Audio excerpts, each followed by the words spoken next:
ये class specially class 10th के बच्चों के लिए है, जो चैप्टर 1 तो पढ़ चुके हैं, पर चैप्टर 1 पढ़ने के बाद भी उनको ये समझ नहीं आ रहा है कि चैप्टर 1 की इंपॉर्टेंस क्या है और चैप्टर 1 से क्वेश्चंस कैसे आते हैं सीबीएसई बोर्ड में क्लास 10th में। तो आज ये क्लास उन्हीं सारे स्टूडेंट्स के लिए जिनके मन में ये डाउट्स है कि चैप्टर 1 पढ़ने के बाद क्या हमने हमने कुछ अचीव किया है, क्या कुछ आउटपुट मिलेगा उसका एग्जाम्स में। तो जी हाँ, 100% उसका आउटपुट मिलेगा। ये वीडियो उन सभी स्टूडेंट्स के लिए है।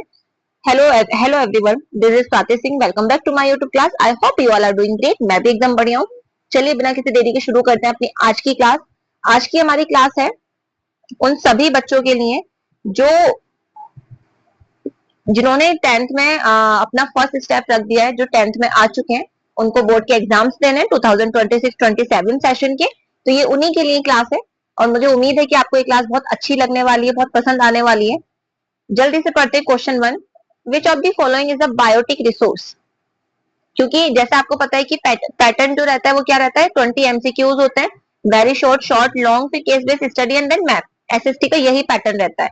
तो फर्स्ट हम देखेंगे एमसीक्यू, उसके बाद हम कुछ क्वेश्चंस देखेंगे जो इंपॉर्टेंट है इस चैप्टर के। तो फर्स्ट एमसीक्यू है हमारा, which of the following is a biotic resource. इनमें से कौन सा बायोटिक रिसोर्स है। तो बायोटिक मतलब लिविंग, ठीक है। तो लिविंग रिसोर्स कौन सा है, फ्लोरा एंड फोना, ठीक है। मिनरल्स लिविंग नहीं है, वाटर भी लिविंग नहीं है, रॉक्स भी लिविंग नहीं है, ठीक है। तो आंसर क्या हो जाएगा, flora and fauna. Which resource is obtain from living organism. कौन से रिसोर्स लिविंग ऑर्गेनिज्म से ऑब्टेन किए जाते हैं, तो दैट इज बायोटिक रिसोर्स, ठीक है। Again number 3, which of the following is a non renewable resource. जो रिचार्ज नहीं हो सकते, रीयूज नहीं हो सकते, नॉन रिन्यूएबल मतलब जिनको जो रिन्यूड नहीं हो सकते, ठीक है। तो सोलर एनर्जी रिन्यूड हो जाता है, एवरीडे रिन्यू होता है। विंड एनर्जी रिन्यू कर सकते हो, वाटर हाइड्रोलॉजिकल साइकिल के थ्रू रिन्यूएबल है, रिचार्ज हो जाता है। बट कोल, कोल को कम से come over million of years लग जाते हैं इसको फॉर्म होने में, ये रिन्यू नहीं होता। तो आंसर क्या होगा हमारा, कोल। नंबर 4 है, resources which can be renewed by ecological processes are called. Ecological processes के द्वारा कौन सा रिसोर्स रिन्यू हो सकता है, तो आंसर है रिन्यूएबल रिसोर्स। रिन्यू में ही आंसर है रिन्यूएबल, ठीक है। Which step is not a part of resource planning. कौन सा स्टेप रिसोर्स प्लानिंग का पार्ट नहीं है। चैप्टर 1 मैंने एक्सप्लेन भी किया, तो मैंने उसमें बताया भी था। फर्स्ट आइडेंटिफिकेशन करना है, एब्सोल्युटली आप सबसे पहले आइडेंटिफाई करोगे रिसोर्सेज को, इन्वेंट्री ऑफ रिसोर्स, ठीक है। Then planning structure with appropriate technology, technology के हिसाब से आपका प्लानिंग स्ट्रक्चर होना चाहिए।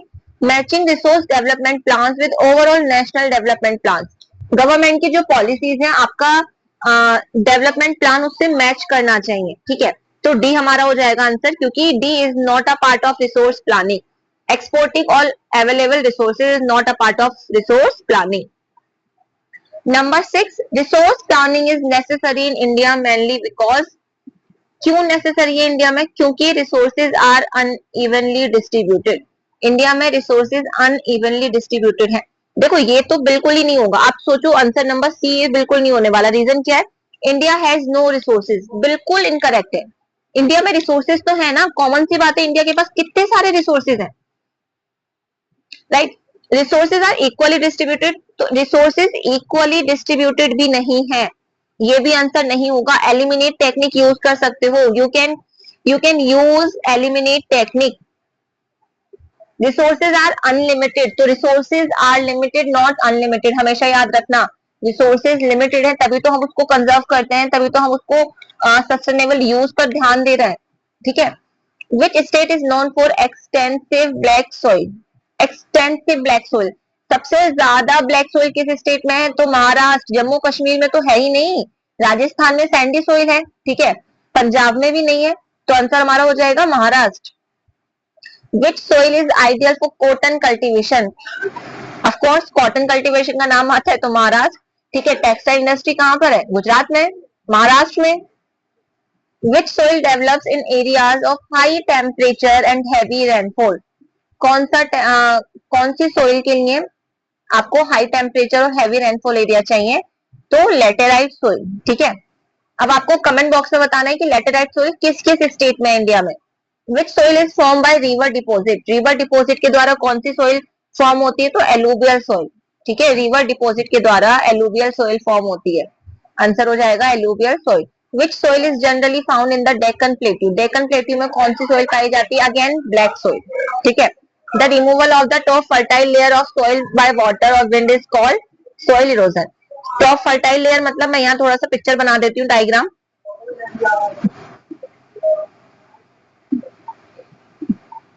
ये अपर लेयर है सोइल की, ठीक है। अब ये अपर लेयर क्या हो रही है? धीरे धीरे इरोड हो रही है, ठीक है। ये इरोड होती जा रही है, इरोड होती जा रही है। तो इस अपर लेयर, जब टॉप फर्टाइल लेयर सोइल की इरोड होती है वाटर के द्वारा, विंड के द्वारा, तो इसी को आप बोलते हो, इसी को बोला जाता है सोइल इरोजन। तो आंसर हो जाएगा बी, ठीक है। Deep channels created by running water in a clay soil area, soils are called, ठीक है। क्लेई सोइल्स में जो डीप रनिंग चैनल्स क्रिएट होते हैं उसको बोला जाता है गुली इरोजन, ठीक है। गुली इरोजन मतलब ऐसे करके ये एरिया होता है, तो इसमें ऐसे करके डीप फर्टाइल आपको एरिया बहुत मिलेगा, ठीक है। तो ये बीच में बहुत डीप एरिया यहाँ पर आ जाता है, तो उसको बोला जाता है गुली erosion. When running water removes soil in a thin layer over a large area, it is called sheet erosion, ठीक है। रनिंग वाटर सोइल की अपर लेयर को रिमूव करती है, ठीक है, तो उसको बोला जाता है शीट इरोजन, मतलब चादर की तरह रिमूव हो रहा है, ठीक है। लार्ज एरिया रिमूव हो रहा है। Which method helps prevent soil erosion on steep slopes? Steep की बात आती है तो स्टीप स्लोप्स की बात आ जाए तो सबसे पहले आंसर होगा टेरेस फार्मिंग, ठीक है, terrace farming. Contour flowing is useful because it reduces the flow of water down slopes. Down slopes पर वाटर को रिड्यूस करने के लिए कॉन्टर फ्लोइंग यूज किया जाता है, यूजफुल होता है। Which of the following is the major cause of land degradation, ठीक है, इन पंजाब। पंजाब की बात करें तो मेन हमारा इरिगेशन हो जाएगा, ठीक है। और ओवरऑल बात करें तो ओवर ग्रेजिंग, राइट। तो ये सारे हमारे लैंड डिग्रेडेशन के कॉजेज हैं। अब देखते हैं चैप्टर 1 से ऐसे कौन कौन से क्वेश्चन हैं जो इंपॉर्टेंट है, जो बार बार रिपीट होते हैं एग्जाम्स में। फर्स्ट आपको आंसर पता होना चाहिए, मीनिंग पता होना चाहिए, रिसोर्स क्या है, ठीक है। तो what is resource? Everything available in our environment that can satisfy human needs provided it is a technologically accessible, economically feasible and culturally acceptable is called a resource.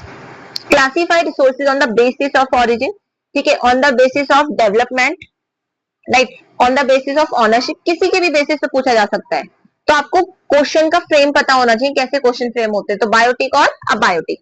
Biotic resources obtain from the biosphere, for example plants, animals. Abiotic resources non living resources, for example rocks, metal, water etcetera. Number 3 question है, give two examples of non renewable resources. Non renewable resources के आपको दो example देने जो renew नहीं होते, जैसे कोल, petroleum, ठीक है। Which type of resources, which type of resources is solar energy. Solar energy किस टाइप का रिसोर्स है? तो रिन्यूएबल। विंड एनर्जी भी हो सकता है इसकी जगह, तो वो भी रिन्यूएबल है, ठीक है। वाटर भी हो सकता है, तो water is renewable. What is soil erosion? The removal or washing away of the top fertile layer of the soil by agents such as wind and water. It is known as soil erosion, ठीक है। Wind और water के द्वारा जो soil की fertile layer होती है, top layer होती है, रिमूव होती है, वॉशिंग अवे हो जाती है, वॉश अवे हो जाती है, तो उसको बोला जाता है सोइल इरोजन। एक नंबर में क्वेश्चन आ सकता है वेरी शॉर्ट में।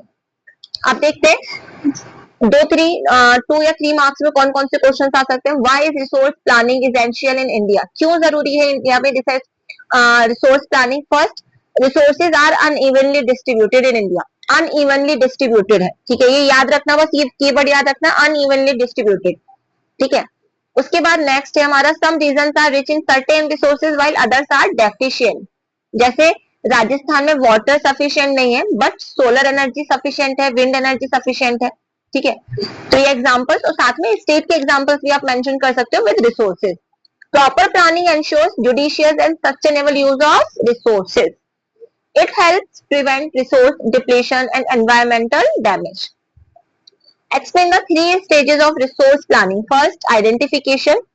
Second, developing a planning structure, ठीक है, with appropriate technology, skills, institutional arrangements.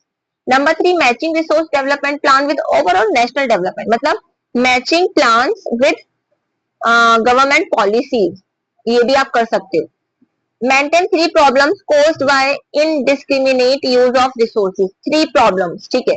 First depletion of resource, ठीक है, accumulation of resources in a few hands, resources कुछ हाथों में ही है, राइट, मतलब कुछ लोगों तक ही रिसोर्सेज की पहुंच है।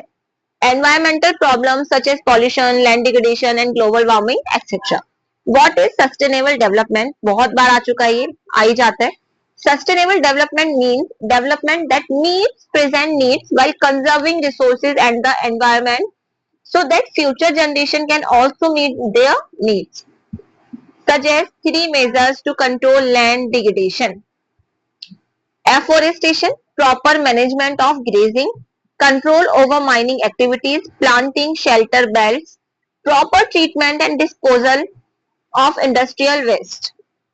क्लियर, ये कुछ ऐसे मेजर्स हैं जो लैंड डिग्रेडेशन को कंट्रोल कर सकते हैं। एफोरेस्टेशन कॉमन है, ठीक है, मैनेजमेंट होना चाहिए प्रॉपर ग्रेजिंग का, कंट्रोल ओवर माइनिंग एक्टिविटीज पर कंट्रोल होना चाहिए गवर्नमेंट का, प्लांटिंग शेल्टर बेल्ट्स को प्लांट करना चाहिए। These are some common methods.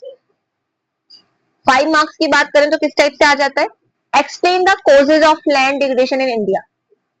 ठीक है, इंडिया में लैंड डिग्रेडेशन के कौन कौन से कॉजेज हैं, grazing, over grazing, deforestation, mining, over irrigation, ठीक है, ओवर इरिगेशन पंजाब हरियाणा में, राइट, तो ऐसे आपको याद रखना है।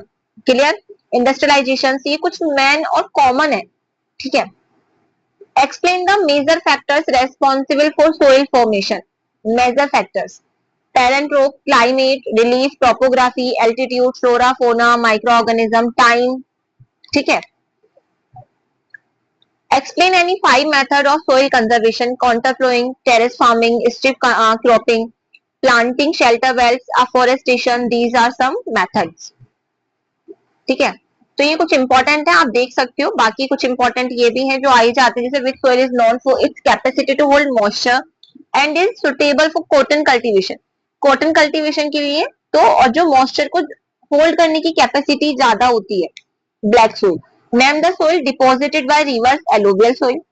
जब भी रिवर सोइल की बात हो तो बात करना एलुवियल सोइल, ठीक है। Which soil develops in areas of high temperature and heavy rainfall, laterite soil. High temperature, heavy rainfall, देखो एक चीज याद रखना ना, सिर्फ हाई टेम्परेचर, अगर हाई टेम्परेचर है तो मतलब रेनफॉल होगी ही होगी, ठीक है। What is gully erosion? When running water cuts deep channels or gullies in the soil, it is called gully erosion. Sheet erosion, when water flows as a sheet over a large area and remove the top layer of soil, it is called sheet erosion. जब large area cover करती है, large area को इरोड किया जा रहा है, right. और कुछ ये टॉपिक्स हैं जो आप कर सकते हो अपने बोर्ड एग्जाम्स के लिए, तो बहुत इंपॉर्टेंट है फर्स्ट चैप्टर। इसमें मैपिंग भी आप देख लेना, मैपिंग मैंने दे दिया था। और उम्मीद करती हूँ कि आपको ये क्लास बहुत पसंद आई हो, तो मेरी क्लास को लाइक, शेयर, सब्सक्राइब कीजिए, फॉलो कीजिए @think social study। मिलता है नेक्स्ट क्लास में, तब तक पढ़ते रहिए, ध्यान रखिए।